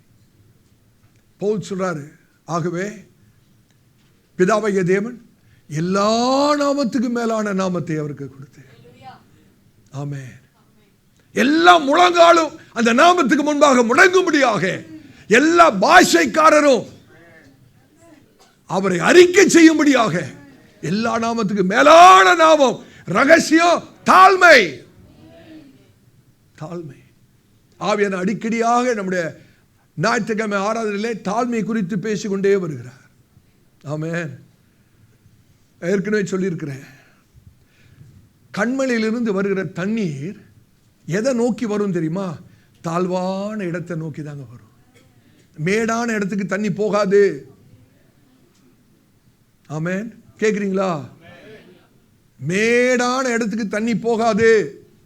எவ்வளவு நம்மை தாழ்த்துகிறோமோ அங்கதாங்க கிருபை பாயும். கிருபையின் நதி எங்கே பாயும் என்றால், எங்கே தாழ்மை இருக்கிறதோ, தாழ்வான ஒரு அனுபவம் இருக்கிற அங்கதாங்க தேவனுடைய கிருபை பாயும். ஆமென். ஒரு விதை ஒரு உயரமான மரமாக வளர வேண்டுமானால் முதலாவது பூமியிலே தாழ்வான ஒரு இடத்துக்கு போனால்தான் அந்த விதை உயரமான மரமாக வளர முடியும். ஒரு விதை மாத்திரம் இல்லை நான் பூமி கீழெல்லாம் தாழ்விலான இடத்துல போக மாட்டேன்னு சொல்லிச்சுன்னா அது கடைசி வரைக்கும் ஒரு காஞ்சி போன விதையாகவே தான் இருக்கணும்.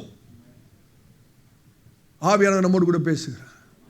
யாராவது ஒரு நபர் இல்லை நான் தாழ்த்த மாட்டேன், நான் இப்படி தான் இருப்பேன் என்று சொன்னா கடைசி வரைக்கும் எப்படி தான் இருக்கணும்? ஒரு காஞ்சி போன விதையாக தான் இருக்கணும். ஆனால் அந்த விதை தன்னை தாழ்த்தி அந்த தாழ்வான பூமி கடியிலே தாழ்வான ஒரு இடத்துக்கு நான் போக என்னை ஒப்பு கொடுக்கிறேன்னு சொன்னால் அந்த விதை ஒரு உயரமான மரமாக செழித்து ஓங்கும்.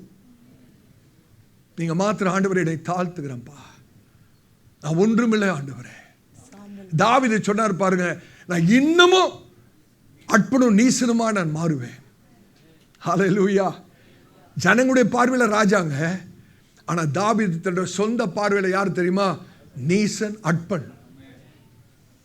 ஆவியானவர் தொடர்ந்து பேசுகிறார். மற்றவங்க பார்வையில் நீங்க பெரியவங்களா இருக்கலாம், ஆனா உங்களுடைய பார்வையில் நீங்க எப்படி இருக்கணும்? ஒன்றுமில்லை ஆண்டவரே, ஒன்றுமில்லை ஆண்டவரே. ஒரு விதை கீழே போலனா மேலே வர முடியாது. ஹல்லேலூயா. ஒரு விதை விதைக்கும் போது அது அடக்கம் பண்ணுவது போலதான் தெரியுது.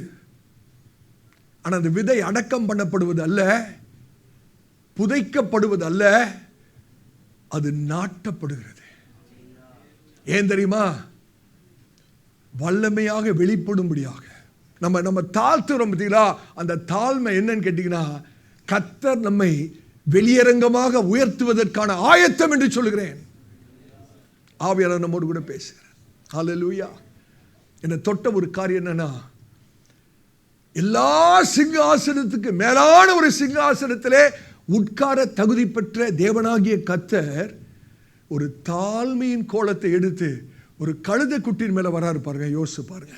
The king who deserves the highest honor chose the lowest path. எல்லா சிங்காசனத்துக்கு மேலாக உட்காரக்கூடிய தகுதி வாய்ந்த ஒருவர் தாழ்மையின் ரூபத்தை கர்த்தர் எடுக்கிறார். ஒரு அடிமையின் ரூபத்தை கர்த்தர் எடுக்கிறார். ஆமென். உலகம் சொல்லுங்க, உலகம் என்ன தெரியுமா சொல்லும்? நீ மேலே வரணும்னா உன்னையே உயர்த்திக்கணும். You must push yourself. வேதாகமத்தின் அடிப்படை வேற. நீ உயர ஏறணும்னா உன்னை கீழே தாழ்த்தணும். ஆமென். ஹல்லேலூயா. ஆவியானவர் நம்மோடு கூட பேசி கொண்டிருக்கிறார். ஹல்லேலூயா. நீங்க அநேகர் உயர்வுக்காக காத்துட்டு இருக்கோம். நான் சொல்றேன், சில வாழ்க்கையில கர்த்தர் அனுமதிக்கிற சிறுமைப்படுத்தப்படுகிற அனுபவங்களை ஒதுக்கி தள்ளிவிடாதீர்கள். அது ஆவிக்குரிய ஆசீர்வாதங்களை கொண்டு வரக்கூடிய அனுபவங்கள். சில சமயத்தில் ஒரு தாழ்மைப்படுத்தப்படுகிற ஒரு சூழ்நிலைக்குள்ளாக கர்த்தர் நடத்தும் போது அதை சந்தோஷமா ஏத்துங்க. ஏன் தெரியுமா? அவைகளுக்கு ஆவிக்குரிய சிறப்பு தன்மை இருக்கிறது. ஆமென். கர்த்தருக்கு ஸ்தோத்திரம். நான் அடிக்கடியாக எனக்கு சொல்லிக் கொள்கிற ஒரு காரியம் என்ன தெரியுமா? நான் எல்லாருக்கும் முன்பாக பிரபலமாக இல்லை, ஒரு வேலைக்காரனாக இருக்கிறான், ஒரு ஊழியக்காரனாக இருக்கிறான், எல்லாருக்கும் சேவை செய்கிற ஒரு ஊழியக்காரனா கடைசி வரைக்கும் என்னை வச்சுட்டு என்னை எடுத்துங்க ஆண்டவரே. பிரபலம் வேண்டாம், பேர் புகழ் வேண்டாம். தாழ்மையை உங்கள் வாழ்க்கை முறையாக மாற்றுங்கள். ஹல்லேலூயா. ஆண்டவராக இயேசு நமக்கு கற்பிக்கிற ஒரு பாடம் ராஜாவின் தோரணை தாழ்மை. 4வது குறிப்பு, வேத வாக்கியத்தின் தீர்க்க தரிசனம். The prophecy of the scriptures. அந்த பகுதியை மாத்திரம் வாசிங்க. யோவான் 12ஆம் அதிகாரம் 14வது வசனம். எழுதி இருக்கிறபடியே இருக்கா? எழுதி இருக்கிற பிரகாரமாக. எழுதி இருக்கிற பிரகாரமாக. யோவான் 12ஆம் அதிகாரம் 14வது வசனத்தின் ஒரு சின்ன பகுதி. எழுதி இருக்கிற பிரகாரமாக. அப்ப அன்றைக்கு குருத்தோலை ஞாயிறு அன்றைக்கு நடந்த சம்பவங்கள் ஏதோ தற்செயலாய் நடந்தவைகள் அல்ல. அவைகள் ஒவ்வொன்றும் தீர்க்க தரிசனத்தின் நிறைவேறுதல். தீர்க்க தரிசனத்தின் நிறைவேறுதல். ஏதோ ஆண்டவர் இயேசு விரும்பினபடி செய்யலங்க. உலகத்தின் வாழ்க்கையிலே மாம்சத்தில் ஆண்டவராக இயேசு இருந்த நாட்களிலே தன்னோட சொந்த இஷ்டத்தின்படி எதுவும் செய்யல. எல்லாம் வேத வாக்கியங்களின்படியே எழுதி இருக்கிற பிரகாரமாகவே அவர் செய்த ஒவ்வொரு காரியமும் தீர்க்க தரிசனத்தின் அடிப்படையில் தான். ஆமென். கர்த்தரை ஊழியக்காரனா சொல்ற நல்ல கவனிங்க. ஆண்டவராக இயேசு இந்த உலகத்திலே வாழ்ந்த நாட்களிலே 100% இந்த வார்த்தையினாலே ஆளப்பட்ட வாழ்க்கை. His life was totally governed by the word of God. Amen. ஆண்டவராக இயேசுவோட வாழ்க்கையை நீங்கள் வாசித்து பாருங்கள். சுவிசேஷங்களை வாசித்து பாருங்க. அவருடைய பிறப்பு, அவருடைய அடக்கம், அவருடைய உயிர்த்தெழுதல் சகலமும் வேத வாக்கியங்களின்படியே. வேத வாக்கியங்களின்படியே அவர் மரித்து, வேத வாக்கியங்களின்படியே அவர் அடக்கம் பண்ணப்பட்டு, வேத வாக்கியங்களின்படியே அவர் உயிர்த்தெழுந்தார். இது நமக்கு எப்படி பொருந்தும்?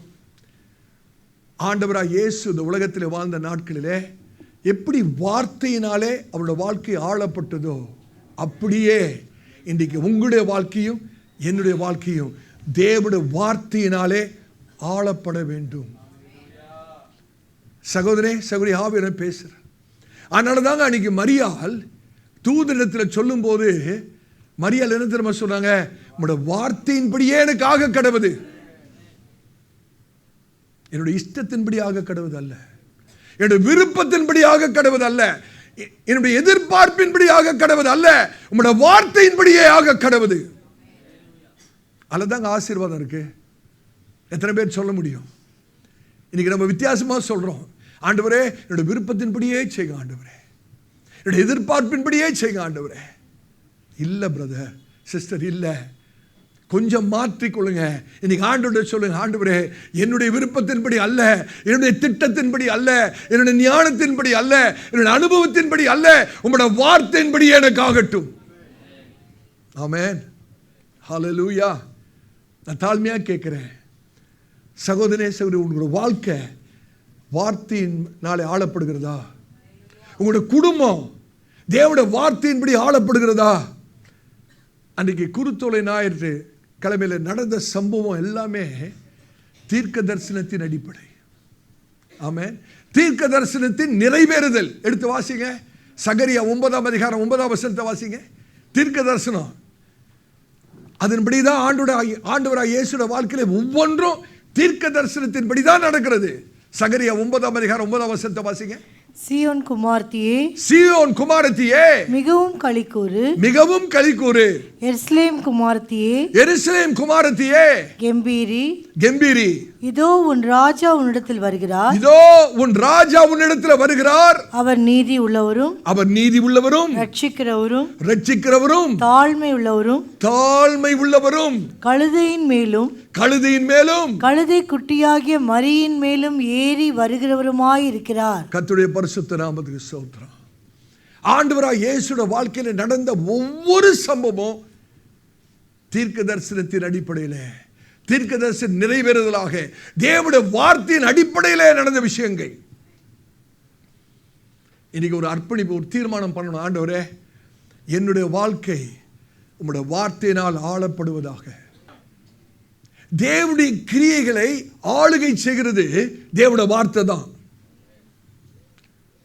வார்த்தை என்ன சொல்லுதோ அதை தான் ஆண்டவராய் இயேசு நிறைவேற்றினார். நல்ல விளங்கி கொள்ளணும்.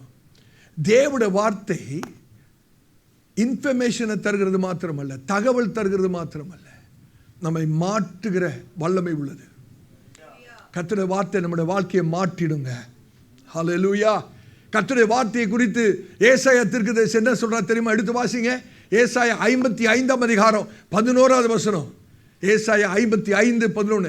அப்படியே என் வாயிலிருந்து புறப்படும் வசனமும் இருக்கும், என்னோட வாயிலிருந்து புறப்படுகிற வசனமும் இருக்கும், அது வெறுமையாய் என்னிடத்திற்கு திரும்பாமல், அது ஒருபோதும் வெறுமையாய் என்னிடத்தில் திரும்பாது, அது நான் விரும்புகிறதை செய்து, அது நான் விரும்புகிறதை செய்து, நான் அதை அனுப்பின காரியம் ஆகும்படி வாய்க்கும். அப்ப கர்த்தருடைய வார்த்தை ஒருபோதும் வெறுமையாய் திரும்புகிறது அல்ல. கர்த்தர் வார்த்தையை சபைக்கு தருகிறார் என்றால் கர்த்தர் எதையோ நம்முடைய வாழ்க்கையில விரும்புகிறார் என்று அர்த்தம். அவர் விரும்புகிறதை செய்கிறதா கர்த்தருடைய வார்த்தை. இன்னைக்கு கர்த்தருடைய வார்த்தை நீங்க கேட்கிறீங்களே, கர்த்தர் உங்களுடைய வாழ்க்கையில எதையோ விரும்பி தான் இந்த வார்த்தையை அனுப்புகிறார். அப்ப கர்த்தர் விரும்புகிறது உங்களுடைய வாழ்க்கையில நடக்க வேண்டும் என்றால் வார்த்தையின் மூலமாக தான் நடக்க முடியும். கர்த்தருடைய விருப்பம் உங்களுடைய வாழ்க்கையில் எப்போ நிறைவேறும் பிரதர்? அந்த வார்த்தை வரும்போது தான், அந்த வார்த்தை வரும்போது தான். கர்த்தருடைய பரிசுத்த நாமத்துக்கு ஸ்தோத்திரம். சிந்தித்து பாருங்க, ஒரு ட்ரெயின் மாத்திரம் தண்டவாளத்தை விட்டு இறங்கி ஓடினா என்ன ஆகும்? ட்ரெயின் தண்டவாளத்தை விட்டு இறங்கி ஓடினா என்ன ஆகும்? தலம் புரண்டு ஓடிடும், அழிவு தான். அப்படிதானே? ஒரு கிறிஸ்தவ வாழ்க்கை கர்த்தருடைய வார்த்தையை விட்டு விலகி ஓடுமானால் தரம் புரண்டும், தலம் புரண்டும், ஆபத்துங்க. நான் சொல்றது ரொம்ப முக்கியமான காரியம். ஒரு ட்ரெயின் தண்டவாளத்தை விட்டு இறங்கி தலம் புரண்டு போகிறது போல ஒரு கிறிஸ்தவன் என்று சொல்லி வார்த்தையை விட்டு விலகி ஒரு வாழ்க்கை ஒருவர் நடப்பார் என்றால் அந்த வாழ்க்கை ஒன்றுமில்லாமல் போய்விடும். ரொம்ப ஆபத்தான காரியங்க. ஹல்லேலூயா. யோசிச்சு பாருங்க, ஒரு கட்டட நிபுணர், ஒரு ஆர்கிடெக்ட் ஒரு கட்டடத்தை கட்டுவதற்கு முன்பாக ஒரு ப்ளூ பிரிண்ட்டை கையில் வச்சுட்டு தாங்க கட்டுறாரு. அப்படிதானே? அந்த ப்ளூ பிரிண்ட்டை பார்த்து தான். அப்போ இந்த வாழ்க்கை கட்டப்பட வேண்டும் என்றால் கர்த்தர் நம்முடைய கரத்தில் ஒரு ப்ளூ பிரிண்ட்டை கொடுத்துருக்கிறாரு. இதை பார்த்து தான் இந்த வாழ்க்கை கட்டப்பட வேண்டும். இதை பார்க்காம இந்த வாழ்க்கையை நம்ம கட்ட பிரயாசப்பட்டா இந்த கட்டணம் இடிஞ்சு விழுந்துரும். கர்த்தருடைய ஊழியக்காரனாய் தைரியத்தோடு சொல்கிறேன். ஹல்லேலூயா. நான் ஒன்று சொல்லட்டா, இதை நீங்கள் எழுதி வைத்துக் கொள்ளுங்க. நீங்கள் தேவ வசனத்தின் அடிப்படையில் நிற்பீர்கள் என்றால் தேவ சித்தத்தின் அடிப்படையில் நிற்கிறீர்கள் என்று அர்த்தம். கர்த்தருடைய ஊழியக்காரனா சொல்றேன், ஆண்டவர் ஒரு காரியத்தை உங்களுடைய வாழ்க்கையை குறித்து பேசி இருப்பாரானால் நிச்சயம் நிறைவேறும். ஒருவேளை காலம் அதை பரீட்சிக்கலாம், ஆனால் ஆண்டவர் சொன்ன வார்த்தை கண்டிப்பாய் நிறைவேறும். ஹல்லேலூயா. நம்முடைய வாழ்க்கை வார்த்தையின் அடிப்படையில் இருக்கணும். Our life should be scripture centered, not feelings, not trend, but truth. இன்னைக்கு ஜனம் எப்படி போயிட்டு இருக்கு தெரியுமா? இதான் ட்ரெண்ட் பாஸ்டர். நம்மளுக்கு ட்ரெண்ட் எல்லாம் கிடையாது, ட்ரூத். வாழ்க்கை ட்ரெண்டை நோக்கி போயிடக்கூடாது, ட்ரூத்தை நோக்கி போகணும், சத்தியத்தை நோக்கி போகணும். ஹல்லேலூயா. கர்த்தருடைய பரிசுத்த நாமத்துக்கு ஸ்தோத்திரம். ஆவியானவர் நம்மோடு கூட பேசுகிறார். Build your decisions on scripture. உங்களுடைய தீர்மானங்கள் எல்லாம் வார்த்தையின் அடிப்படையில் இருக்கணும். உணர்ச்சி வசப்பட்டு எடுக்கிற தீர்மானங்கள் அல்ல. ஒவ்வொரு நாளும் தேவனுடைய வாக்குத்தத்தத்தை அறிக்கை செய்யுங்கள். தேவனுடைய உண்மையை விசுவாசியாமல் போய் காலதாமதமாய் நடக்கிற காரியத்திலே நாம் விசுவாசத்திலே தளர்ந்து விடக்கூடாது. ஆமென். உங்களுடைய முன்னேற்றத்தை குறித்து உங்களுக்கு விளக்கம் இல்லைனாலும் தேவன் உங்களை நடத்துகிற செயல்முறையை விசுவாசியுங்கள். கர்த்தர் ஒருபோதும் தவறு செய்கிற தேவன் அல்ல. கடைசி ஒரே ஒரு குறிப்பு, 5வது, சீஷர்களின் கண்ணோட்டம், the perception of the disciples. அந்த வசனத்தை மாத்திரம் வாசிங்க. யோவான் 12ஆம் அதிகாரம் 16வது வசனத்தை வாசிங்க. யோவான் 12:16. இவைகளை அவருடைய சீஷர்கள் துவக்கத்திலே அறியவில்லை. இவைகளை அவருடைய சீஷர்கள் துவக்கத்திலே அறியவில்லை. இயேசு மகிமை அடைந்த பின்பு, இயேசு மகிமை அடைந்த பின்பு, உயிர்த்தெழுதல் பிறகு இப்படி அவரை குறித்து எழுதியிருக்கிறதையும், இப்படி அவரை குறித்து எழுதியிருக்கிறதையும், தாங்கள் இப்படி அவருக்கு செய்ததையும் நினைவு கூர்ந்தார்கள். தாங்கள் இப்படி அவருக்கு செய்ததையும் நினைவு கூர்ந்தார்கள். யோசிக்க வேண்டிய விஷயம், சீஷர்கள் ஆண்டவராக இயேசுவோடு நெருக்கமா இருந்தவங்க. அவங்களுக்கே அன்னைக்கு நடக்கிற காரியம் விளங்கல. என்ன நடக்குது? ஜனங்க கொஞ்ச நேரம் ஓசனான்னு ஆர்ப்பரிக்கிறாங்க. இதே ஜனங்க ஒன்று சில நாட்களில் இவ்வளோ சிறுவையில் அறையுன்றாங்க. ஒன்றுமே சீஷர்களுக்கு விளங்கல. யோசிச்சு பாருங்க, நெருக்கமாக இருந்த சீஷர்கள். ஆனாலும் ஆண்டவராக இயேசுவை குறித்ததான, ஆண்டவருடைய கிரியைகளை குறித்ததான ஒரு விளக்கம், ஒரு புரிந்து கொள்ளுதல் இல்லை. சகோதரனே, சௌரியே, spiritual understanding often comes after spiritual experience. ஆவிக்குரிய அனுபவங்களுக்கு பிறகுதான் ஆவிக்குரிய புரிதல் ஏற்படும். ஆவிக்குரிய அனுபவம் இல்லாம, கேட்குறீங்களா? ஆவிக்குரிய அனுபவங்கள் இல்லாமல் ஆவிக்குரிய காரியங்கள் புரியாது. ஆவிக்குரிய அனுபவம் இல்லைன்னா ஆவிக்குரிய காரியங்கள் புரியாது. ஆமென். ஆண்டவர் படிப்படியாக தான் காரியத்தை வெளிப்படுத்துவார். உடனே எல்லாத்தையும் வெளிப்படுத்துகிறவர் அல்ல. நீங்க யோசிப்பு பாருங்க. கர்த்தர் யோசேப்போடு கூட ராக்காடுகளிலே சொப்பனங்கள் மூலியமா பேச, அப்படிதானே? எல்லாரும் உனக்கு முன்பாக வந்து பணிந்து கொள்வார்கள், அப்படி இப்படின்னு ஆண்டவர் அநேக சொப்பனத்தை கொடுத்தார். ஆனா அந்த சொப்பனத்துடைய விளக்கம் யோசேப்புக்கு எப்ப தெரிய வந்ததுன்னு கேட்டீங்கன்னா, அநேக பாடுகளின் வழியாக சென்று போன பிறகுதான் யோசேப்புக்கு கர்த்தர் தன்னை குறித்து கொடுத்த சொப்பனத்தின் அர்த்தமே விளங்குது. முதல்ல விளங்கல ஒன்றும். எப்போ விளங்குச்சு? அநேக வருஷங்கள் பாடுகளின் வழியா போன பிறகுதான் ஆண்டவர் தன்னை குறித்து காண்பித்த சொப்பனங்களுடைய விளக்கம் யோசேப்புக்கு புரியுது. நீ கர்த்தருடைய ஊழியக்காரனா சொல்றேன், உங்களுடைய தனிப்பட்ட வாழ்க்கையிலே தற்போது சில சூழ்நிலைகள் குழப்பமா இருக்கலாம். ஒருவேளை நீங்க நினைக்கலாம், என்ன நடக்குது என் வாழ்க்கையில, என் குடும்பத்தில் என்ன நடந்து கொண்டிருக்கிறது, என் தனிப்பட்ட வாழ்க்கை ஏன் ஒரு வனாந்திரமா இருக்கிறது, ஒன்றும் விளங்கலையே. கர்த்தர் உங்களை பார்த்து சொல்ற, மகளே மகளே, இப்போ ஒருவேளை விளங்காம இருக்கலாம், சீக்கிரத்தில் விளங்கும். ஹல்லேலூயா. ஒருவேளை ஒன்றுமே புரியாத ஒரு காலகட்டத்துக்குள்ளே நீங்கள் கடந்து போய் கொண்டிருக்கலாம். ஒண்ணுமே விளங்கல. ஏன் இந்த பாதை, ஏன் இந்த கண்ணீர், ஏன் இந்த போராட்டம், ஏன் இந்த பிரச்சனை? நான் சொல்றேன், உங்களுக்கு எனக்கும் புரியாம இருக்கலாம். ஆனால் பரலோகத்துக்கு எந்த குழப்பமுமே இல்லை. பரலோகத்துக்கு உங்களை என்னையும் குறித்து தெளிவு இருக்கிறது. ஹல்லேலூயா. அன்றைக்கு பேதுருவிடத்தில் ஆண்டவர் சொல்ற ஒரு வார்த்தையை எடுத்து வாசித்து பாருங்க. பேதுருவிட்ட ஆண்டவர் சொல்றார், யோவான் 13ஆம் அதிகாரம் 7வது வசனத்தை வாசிங்க. யோவான் 13ஆம் அதிகாரம் 7வது வசனம். இயேசு அவனுக்கு பிரதியுத்தரமாக, இயேசு பேதுருவுக்கு பிரதியுத்தரமாக, நான் செய்கிறது இன்னதென்று இப்பொழுது நீ அறியாய். நான் செய்கிறது இன்னதென்று இப்பொழுது நீ அறியாய். இனிமேல் அறிவாய் என்றார். இனிமேல் அறிவாய். கர்த்தர் உன்னோடு பேசுறார் சகோதரே. சௌரிய கர்த்தர் உங்களோடு பேசுறார். சில சமயத்தில் தெரியல, ஏன் ஆண்டவர் இந்த பாதையில நடத்துறாருன்னு புரியல. ஆண்டவர் சொல்ற, மகனே மகளே, நான் செய்கிறது இன்னதென்று இப்பொழுது நீ அறியாய், சீக்கிரத்தில் அறிவாய். ஒரு தீர்மானம் பண்ணணும். எனக்கு புரியுதோ புரியலையோ ஆண்டவரே, நான் உனக்கு உண்மையாய் ஜீவிக்க விரும்புகிறேன். புதிராய் தோன்றுகிற காலத்துக்குள்ளாக நீங்கள் கடந்து போகும்போது உங்களுடைய விசுவாசத்தை விட்டு விடாதீர்கள். ஆமென். குழப்பம் இருந்தாலும் கர்த்தரை நம்புறதை விட்டுறாதீங்க.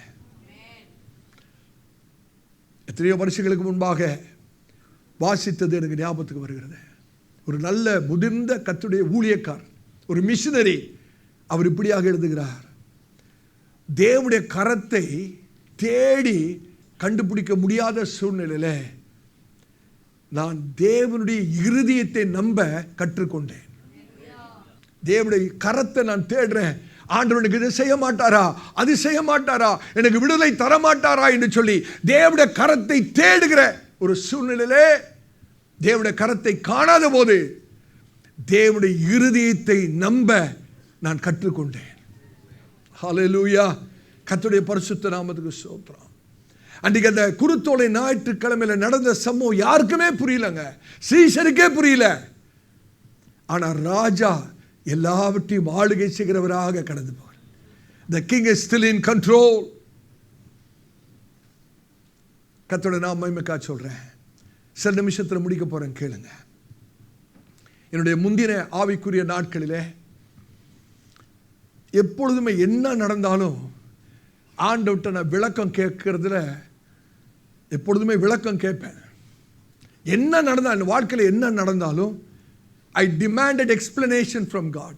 ஆண்டவர்ட்ட சொல்லுவேன், ஆண்டவரே இது ஏன் நடக்குதுன்னு எனக்கு கண்டிப்பாக நீங்கள் சொல்லணும். ஆனால் ஆவிக்குரிய வாழ்க்கையில் வளர வளர ஒரு ஆழமான சத்தியத்தை நான் கற்றுக்கொண்டேன். அது என்னவென்றால், தேவன் என்னுடைய புரிந்து கொள்வதை பார்க்கிலும் என்னுடைய நம்பிக்கையை தான் கர்த்தர் விரும்புகிறார்.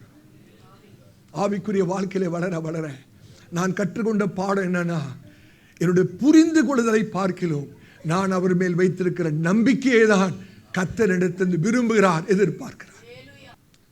நான் கண்டுபிடிச்ச ஒரு அரிய ஆவிக்குரிய கண்டுபிடிப்பு என்ன தெரியுமா? என்றைக்கு ஏன் ஆண்டவரே என்பதை கேட்பதை நிறுத்திவிட்டு ஆம் ஆண்டவரேன்னு சொல்ல ஆரம்பித்தனோ, அன்னையிலிருந்து என்னோட வாழ்க்கை மாற ஆரம்பித்தது. ஆமென். இன்னைக்கு அநேக நம்ம கேட்டிருக்கிறோம், ஏன் ஆண்டவரே, ஏன் ஆண்டவரே. அதை நிறுத்திடுங்க. Say yes Lord, yes Lord, things will begin to change. Hallelujah. கர்த்தருடைய பரிசுத்த நாமத்துக்கு மகிமை உண்டாவதாக. அன்றைக்கு எந்த கூட்டம் ஆண்டவராய் இயேசு எருசலேமுக்குள்ளே வரவேற்றதோ, அந்த குருத்தோலை பிடித்து கொண்டு ஓசனா என்று சொல்லி வரவேற்றதோ, அதே கூட்டம் அழுத்தம் வந்தபோது ஆண்டவராய் இயேசுவை அவர்கள் நிராகரித்து விட்டார்கள், தள்ளிவிட்டார்கள். இன்றைக்கு கேட்க வேண்டிய முக்கியமான கேள்வி என்ன தெரியுமா? எப்படி உங்களுடைய சஞ்சரிப்பை ஆரம்பித்தீர்கள் என்று அல்ல, எப்படி உங்களுடைய சஞ்சரிப்பை, ஆண்டவரோடு கூட இருக்கிற சஞ்சரிப்பை தொடர்கிறீர்கள் என்பதுதாங்க கேள்வி. தாழ்மையாக கேட்கிறேன். Will you only just celebrate him or will you consecrate your life to the Lord? வெறும் ஆண்டவரை கொண்டாடுகிறதோடு நிறுத்தி விடுகிறோமா, அல்லது நம்முடைய வாழ்க்கையை கர்த்தருக்கு அர்ப்பணிக்கிறோமா?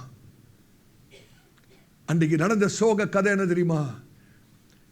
ஜனங்கள் ஆண்டவரை ஆர்ப்பரித்தது உண்மைதான், ஆனால் தொடர்ந்து ஆர்ப்பரிக்கல. ஆர்ப்பரிப்பு தொடரல. கொஞ்ச நேரத்தில் எல்லாம் மாறிடுச்சுங்க. எந்த ஜனம் அந்த நகரத்துக்குள்ளே ஆண்டவராய் இயேசு வரவேற்றார்களோ, நகரத்துக்குள்ள அவரை வரவேற்றாங்க, இருதயத்துக்குள்ள அவரை ஏற்றுக்கொள்ளவில்லை. இன்னைக்கு ஒரு கேள்வி கேட்கிறோம், ஒரு ஆழமான கேள்வி. இந்த குருத்தோலை ஞாயிறு அன்றைக்கு ஏதோ உணர்ச்சி வசப்பட்டு ஒரு நிலையற்ற கிறிஸ்தவ வாழ்க்கை நான் வாழ்கிறேனா, அல்லது அர்ப்பணிக்கப்பட்ட ஒரு நிலையான கிறிஸ்தவ வாழ்க்கை நான் வாழ்கிறேனா? ஏதோ ஞாயிற்றுக்கிழமை வந்து சில பாட்டை பாடி ஆர்ப்பரித்து ஆண்டவர் ஆராதிச்சுட்டு போற வாழ்க்கையை கர்த்தர் எதிர்பார்க்கவில்லை. கர்த்தர் முழுமையான அர்ப்பணிப்பை எதிர்பார்க்கிறார். எல்லாரும் கண்களை மூடலாமா? நான் தேவ சமூகத்தை உணர்கிறேன். நாம் ஜெபிப்போம். எங்களை அதிகமாக நேசிக்கிற அன்பின் பிதாவே, உம்முடைய சமூகத்துக்கு முன்பாக ஒரு தாழ்மையான இருதயத்தோடு வந்து நிற்கிறோம். ஆண்டவராகிய இயேசுவே, ராஜாதி ராஜாவாக, தாழ்மையின் நாயகனாக, எங்களுடைய மீட்புக்காக நீர் அனுப்பினீங்களே, அதற்காய் ஸ்தோத்திரம். ஆண்டவரே, இந்த நாளிலே குருத்தோலை ஞாயிறிலே காணப்பட்ட அந்த ஜனக்கூட்டத்தை போல அல்ல ஆண்டவரே, வெறும் ஆர்ப்பாட்டம் அல்ல, முற்றிலுமாய் எங்களை அர்ப்பணிக்கிறோம். உம்மை கொண்டாடுகிறது அல்ல, நாங்கள் உம்முடைய பிரசன்னத்தை சுமந்து செல்லுகிறவர்களாக மாற்றும். சுமந்து செல்லுகிறவர்களாய் மாற்றும். ஏதோ வாரந்தோறும் ஞாயிற்றுக்கிழமை வந்து உம்மை துதிக்கிறவர்களாக அல்ல, ஒவ்வொரு நாளும் ஒரு அர்ப்பணிக்கப்பட்ட வாழ்க்கை வாழ கர்த்தர்களுக்கு ஒவ்வொருவருக்கும் கிருபை செய்வீராக. எல்லா சூழ்நிலையிலும் நாங்கள் உண்மையே நம்பி சார்ந்து ஜீவிக்க கர்த்தர்களுக்கு உதவி செய்வீராக. எங்களுடைய வாழ்க்கை உம்முடைய நாமத்தை மகிமைப்படுத்தட்டும் ஆண்டவரே. நீர் எங்களை ஆளுகை செய்யுங்க ஆண்டவரே. எங்களுடைய தீர்மானங்கள், எங்களுடைய வாழ்க்கை உம்முடைய வார்த்தையின் அடிப்படையில் அமையட்டும் ஆண்டவரே. எங்களுடைய கீழ்ப்படிதல் மூலமாக உம்முடைய நாமம் மகிமைப்படட்டும் ஆண்டவரே. இன்றைக்கு நாங்கள் அறிக்கை செய்கிறோம், நீர் எங்களுடைய இரட்சகர் மாத்திரம் அல்ல, நீர் எங்களுடைய கர்த்தர், நீர் எங்களுடைய ஆண்டவர். முழு ஆளுகை நீங்க எடுத்துக்கொள்ளுங்க. எங்களை தாழ்த்தி வறுமையாக்குகிறோம். கூடி வந்த ஒவ்வொரு சகோதரிய சகோதரியும் பிள்ளைகளையும் குடும்பங்களையும் கர்த்தர் ஆசீர்வதிப்பீராக. உம்முடைய சமாதானத்தை தருவீராக. உம்முடைய தயவுள்ள நல்ல கரம் ஒவ்வொரு மீதும் தங்கட்டும் ஆண்டவரே. ஆவியானவர் தொடர்ந்து பேசும். நாங்கள் சிறுக வேண்டும், நீங்க பெருக வேணும். எல்லா கனத்துதி மகிமை உமக்கு செலுத்துகிறோம். ஆண்டவராகிய இயேசு கிறிஸ்துவின் நாமத்தில் ஜெபம் கேளும் எங்க நல்ல பிதாவே, ஆமென். நம்முடைய கர்த்தராகிய இயேசு கிறிஸ்துவின் கிருபையும் பிதாவாகிய தேவனுடைய அன்பும் பரிசுத்த ஆவியினுடைய அன்யோன்ய ஐக்கியமும் நம் அனைவரும் கூட இன்றும் என்றும் சீக்கிரமாய் வரப்போகிற ஆண்டவராகிய இயேசு கிறிஸ்துவின் வருகை பரிந்தும் இருப்பதாக. கர்த்தர் உங்களை ஆசீர்வதிப்பாராக.